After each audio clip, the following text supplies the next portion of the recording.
mina nje ngifuna ukubeka kusobala ukuthi liyalimala lekusasa lakho nangabe nje asesibekise ukhaliphile engqondweni wonke itishela bekathi nakabuka la kuwe abone ukuthi lona ngaba ngisonjinela waseSwatini but nawe uvumelana nabo ukuthi vele ngifuna ukuba nginjinela ukusengendeka mathuba ukuthi ungcina ungilosonjinela aba ngathini 0.01%. You can still make it though. Not to say that you will not make it, but also provided that now you also be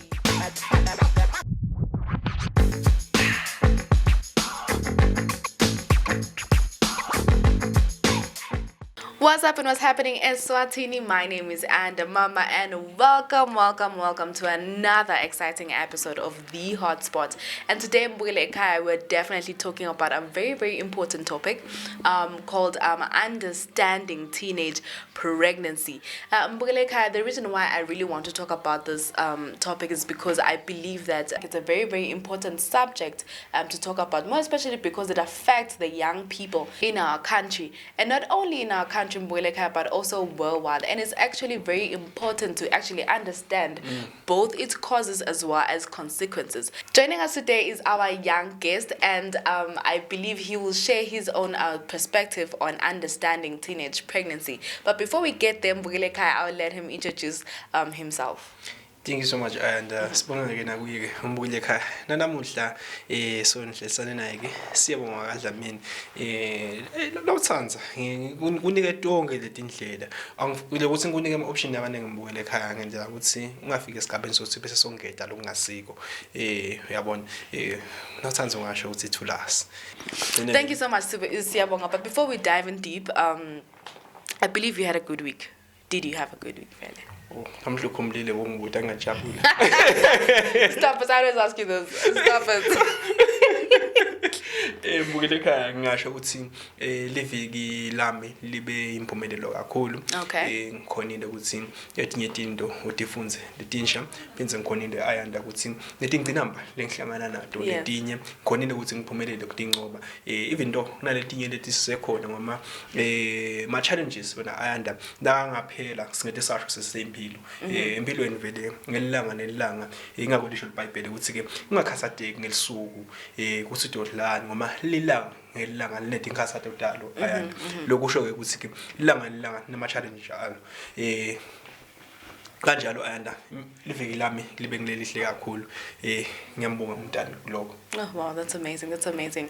Mbukile Ekhaya nami ke ngithemba ukuthi nawe liviki lakho belihle kakhulu, but today we want to spice things up. We're talking about understanding your teenage pregnancy. We're talking about teenage pregnancy. Siyabonga. Mawukhuluma ngegama leli teenage pregnancy nje siqale lapho nje. What comes to your mind? What is teenage pregnancy according to your own understanding?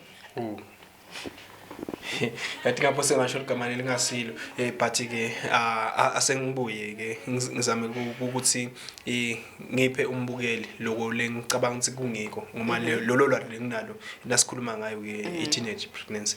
Nasikhuluma nge teenage pregnancy ayanda ngiva ngathi nginesikhathi umuntu wesifazane loneminyaka lengu13 kuya ku19 afika esigabeni sokuthi uthola umbala ayanda. Yeah. Okay. Thank you so much, Sabonga. Ngiva nje ngiyatfuka mangithi ngiva ngiyatfuka mawuthi from age 13 to 19 because lo mbalo umncane kakhulu siyabonga to even carry a human being, because that is really like too much on its own. Nasasho kanjalo ayanda ngibe shocked ngilapha ngiyabuka nje ngetinkundleni zokuxhumana ngikhanza ukuthi kunalenye family inemfana lona 10 years. Okay. Lo mfana lona 10 years. Lo mfana bambona nje solo ukhona uyadlala abanye abantwana. But babathi babuka man. Why mfana naso sisu siyakhula. Vele umntwana akacabanga ukuthi lona 10 angaba pregnant yabo. Babona bagcina bafika esigabeni sokuthi asesemthatha simese esibhedlela ingcemvane yakhula. Then ke babafike baba shocked nabafika esibhedlela babatshela ukuthi umfana ukhulelwe. Ngathi nalona 10 years sangafika esigabeni sokuthi angakhulelwa ayanda. yeah yabona lokho kube ebhlungu kakhulu ukuthi kodwa ngibani ngoba nesibinzekisi nje mfana lona 10 years.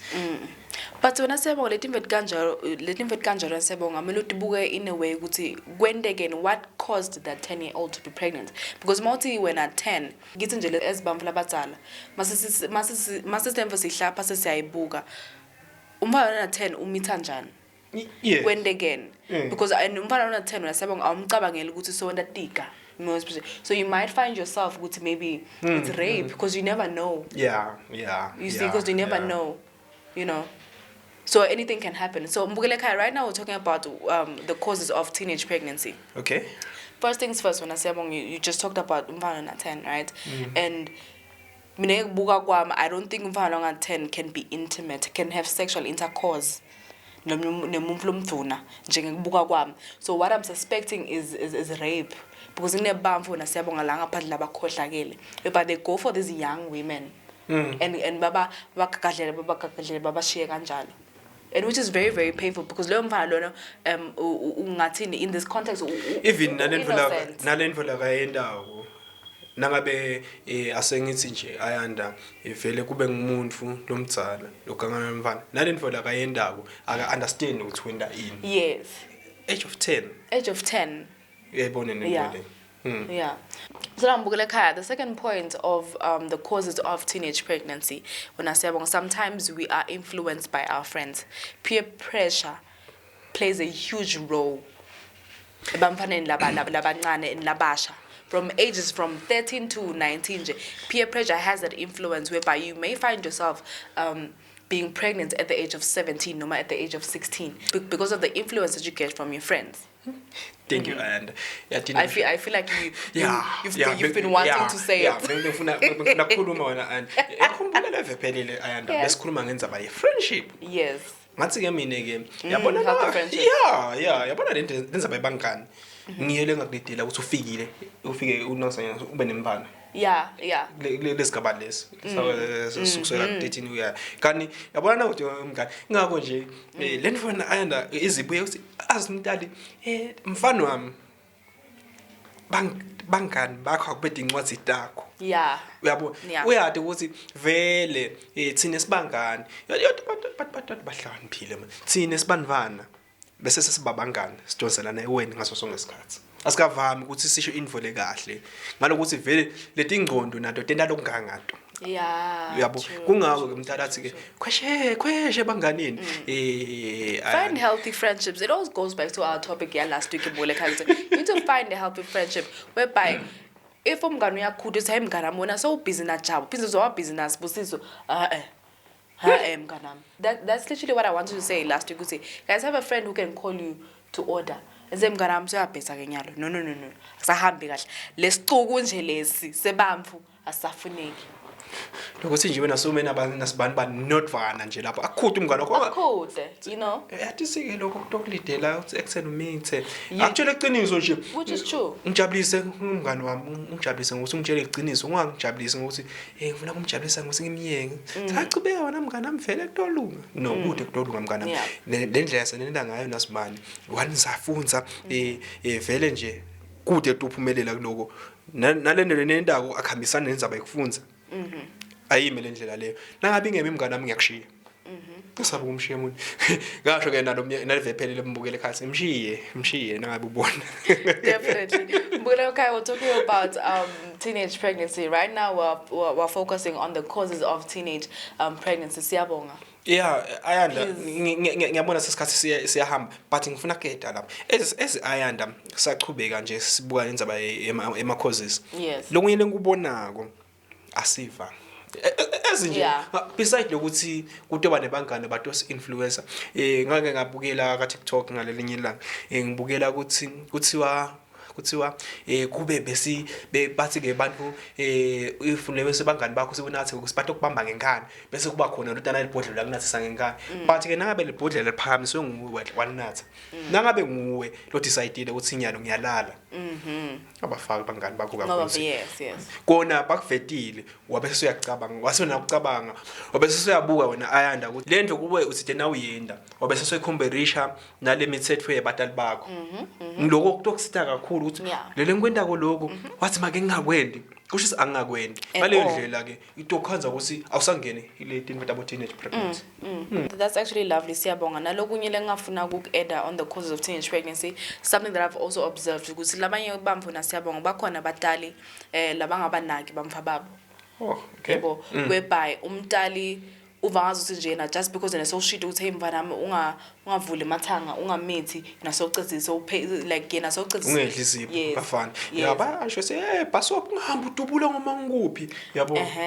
Kanti umfana wona siyabonga lokhu mathi kule stage sesi adolescent kumele umgade umfana ukuthi njalo nanjalo umfana ubhizi ngani ngeke umfana nje athi hey mami mina ngiyabuya ngisaka extra class. Kumele ucheck wena as umntana ukuthi lo mfana ugcina afikile yini le extra class because umfana can say anything just because uyofuna kuyobona Jabu. Next thing baganga bayamenthisana. That is already teenage pregnancy. So kumgcoka as umntana embukele ekhaya ukuthi ube khona empilweni yemfana ikakhulu kade emamfombadana. The child always encourage ona sebonga ukuthi intombadana ayibe nebudlwana lobuhle namakwayo. Have a good relationship with your mom as a daughter. Okay. That relationship has to be very, very tight because why? It opened rooms for communication. It opened rooms for honesty when I say bon. Whereby lo mfana mabe khona maybe siyabonga siyamgijimisa uyasho ukuthi imake yathi sekunasebonga siyamgijimisa ngento enjalo. Mawukafike ke adlale irole yakhe ukuthini akuyale as umfana athi mfana suka kusiyabonga. Siyabonga utakumithisa. Yabo. So it's very, very important as umntala ukuthi ube there for your child, ube present, be a present parent in a child's life. Yeah. Lokunye wena ayanda usasho kanjalo nje ngiva uthi nizalipointele imicwa kakhulu especially nangabe umfana wakho utohamba ngathi indzawo nawo ungadetsembi kakhulu. Uyathi ukuthi utochamuka ngoma phela ekuningi kakhulu. Angasho usuya kodadisha kanti soyathi usuyinda lemikhuba le. Kungawo kumcwa nakathi uyodadisha make bekafika esigabeni sasi akubuthi ukuthi uhamba nabani. Unganawo ukuthi ukubutelana uyabona wathi ngibokusede ke indzaba idincinga ukuthi bese uyakhona kushaya yabo. Akuthi se uhamba nabani usho nisa ngihamba nabani. Utobe sese uyadanzelela nje umusho and athi ambite lo muntu athi hey ntathisha kanjani ebusuku ngoma sengiyeva phela sinyathimisa abantu bami vele ngifuna kuphasa info lenhle. Utobona le reaction make ke bakhona ukubuka nje ngendlela o-react ngayo. Yes. Dadisha. Tobese so anzi ngokuthi ke bantu nje labancane vele bayakhrelana ngeke ukususe kuloko.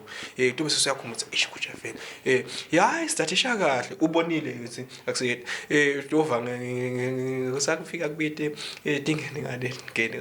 Dadisheni ntolo. Sitolo.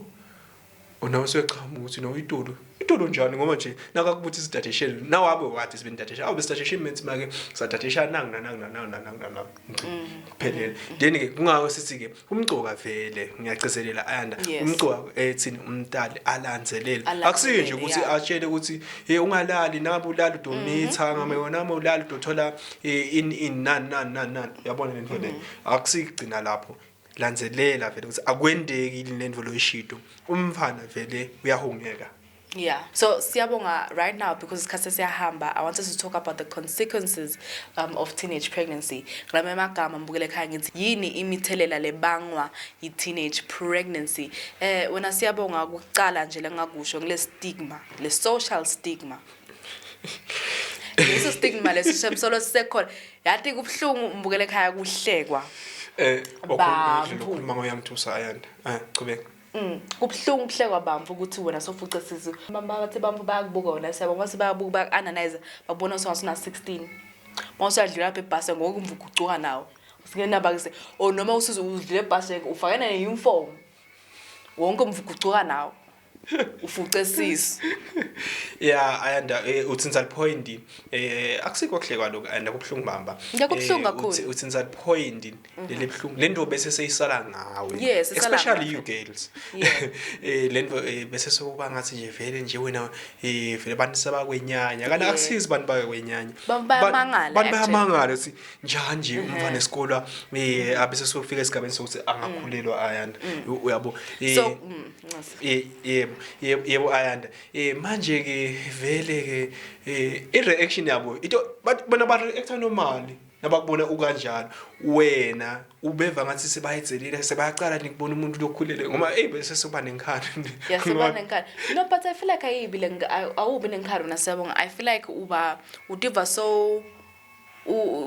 so fearful yabo asakhona ukuyothenga e-tuck shop because usaba ukuthi bamva tokuhleka yabona sabo le confidence yakho seyiyehla yabo because ngazi ukuthi udiva ungcunu in that situation ubazi wonke umuntu ubona ubungcunu bakho because wonke umuntu la sikole vele akamnithi nguwe kuphela nje ucecisa so those are the consequences again ukuhlobana ama-jokes lamancane vele ubonise le joke vele itala ngakini futhi uqhamuka nomuthi ingatela kangaka ukuthi lo kancane ukuthi yes kwakhona lo mithi la classini and then bese bambahleka so mbukele ekhaya those are the consequences that comes with teenage pregnancy nalokuthi mbukele ekhaya also if ever you're in that situation ona siyabonga bese kuba likhulu ukuthi concentrate eclassini because you're always paying attention to the comments yabo vele uba disturb ngeke vele nje ngeke ukhona no concentration shona kancane exactly okay even if unengcondo lengathi nje vele ikhalphile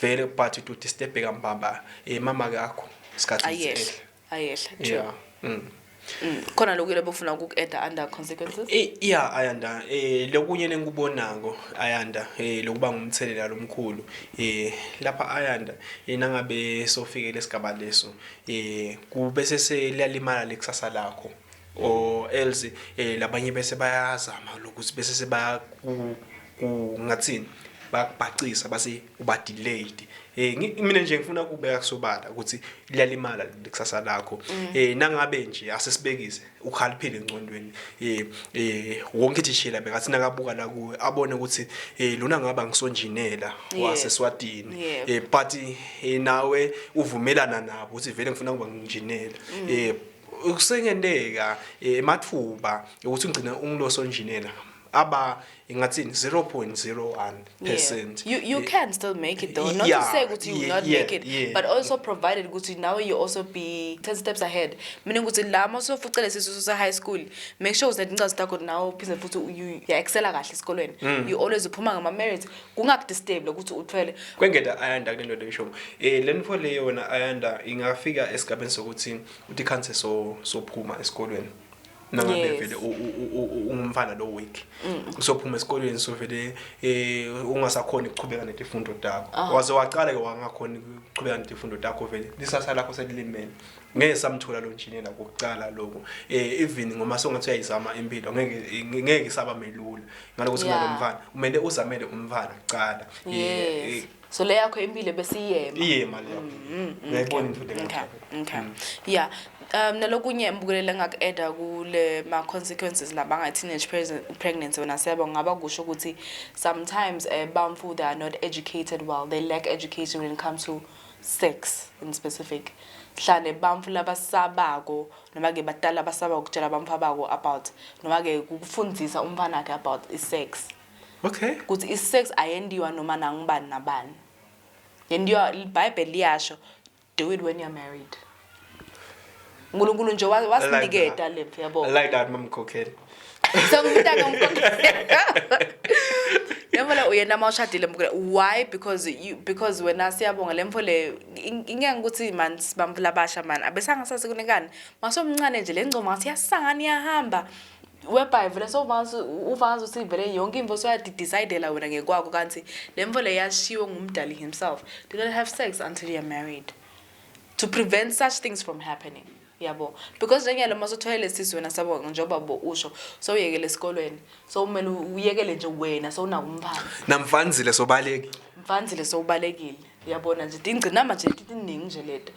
Number 2 ude imali yekondla lo mfana la khaya beniphila akusisimo webhange ngazuthi you were able to phila kahle but yabo niyancenga already sekunalomunye +1 bundle of joy yabo sivele mfana kuyinkinga ngathi akusase bundle of joy kelo seyingcina nawuthi inzaba ya bundle of joy ayanda ngicala ukuba kancane ngikhumbula nje ukuthi lo munye simane siyaposta la ka Facebook sithi bundle of joy yabona in reality ithi labantu laba ba stress Yeah, ba stress. Yeah. Bona nje ba stress. Akusimabhalo stress nje ngoba mana kuke na delay inyaza le. Exactly. Yabona. Because those are the things that you need to consider when I'm bukele ekhaya nawe nasiyabonga ukuthi kakhulu kade mawuna sisi wakho lomncane noma ke nawe ke ungumfana lomncane lo kulaba ages are 13 to 19. Always be cautious about the things that you do. Always stand up for yourself, number one. Number two, ungayendi imvo longafuni kuyenda. If bangani bakho bakutshela hey after school asambe siye after class masiceda asambe ngemuva kwesikole sihambe siyohlala nebafana. Ungakuvumi lokho because why? That applies to teenage pregnancy. Kahle nje umfana nje ungamti-entertain. Mina nje inkosi yami if ever bekuthiwa nje ngithishela nje nyalo. Bengaze good innovator le entertainer umfana nyalo. Nami nje ngisho ukuthi kude umfana nonga entertainer infombadana ngoba ngachamuka ihlekise kwani baleka. Bengifisele mbukele ekhaya khuluma ukuthi how you can prevent a teenage pregnancy. But I believe mbukele ekhaya leyo segment le mbukele sita ukukhuluma ngayo kahle ku youth zone. I believe ukuthi siyabonga utasithatha ke mbukele ekhaya sise ku youth zone lesihloko because when siyabonga this topic is very very important. Kakhulu Nekuthi nje mawumfana ngosando sasuke primary khani uyongena high school diningi letimvu letendekako diningi timvu letidlala ebusweni bakho nasiyabonga so you never know what's right and what's wrong so it's very important to have such content on television. Mbukele ekhaya ngiyacela ke siyabonga asitshele noma ke asisherele amagama akhe ekugcina. Kwamelula ayanda ngiyafisa ukuthi sinza kancane le prevention but ngizothenza point linye for ayanda. Yes. Abstain. Siyathi ke ayanda kunale yabo rape vele lapho kulikhuni but nangabe nje umuntu lomusha abstain.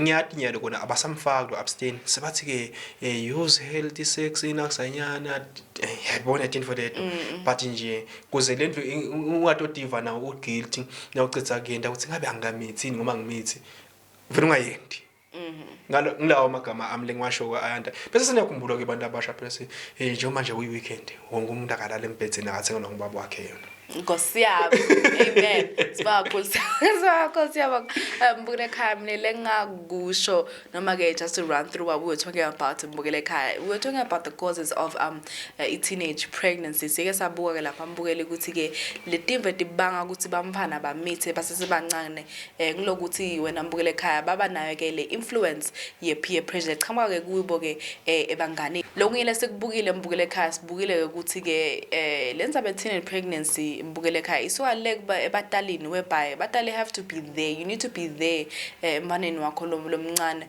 make sure ukuthi umfana wakho wati each and every schedule sakhe ukuthi ubusy ngani nyalo nekuthi ke wenda ini nekuthi ke unabani nyalo nekuthi ke ungakuphi ngoba ke mbukele ekhaya kucwayisa nje batala ukuthi inkosi yami mane babe khona ekukhuleni kwemfana because ke batali wena siyabonga sekisibonile ukuthi batali bayasaba lokukhuluma about the topic is sex whereby nje lo mntalo utawushumayela kanye wathi hey wena hlala ngentombi nje agcine lapho ngabe asalanzelela ukuthi angasho nokuthi uhlala kanjani ngale ntombi yebo ke so kumgcoka ke mbukele ekhaya mfana mangidalile.